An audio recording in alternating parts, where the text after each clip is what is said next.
kakainin ni Berto. Nakasunod na sa'yo yung bibe. Una-unahan, no? Nagpapakain siya ng bibe.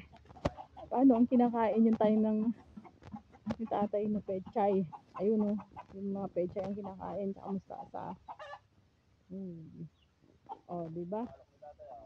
Nilipat. Si nanay naglipat niyan.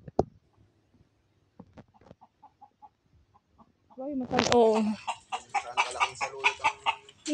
Pinaglihan na naman ang saluyot. Oh, diba? Dito may swimming pool dito ng baby. Wala na. Ayun yung mga gulay. Nakain nila kasi. Buhay na yung tinanim ni nanay. Ano, kaganda na.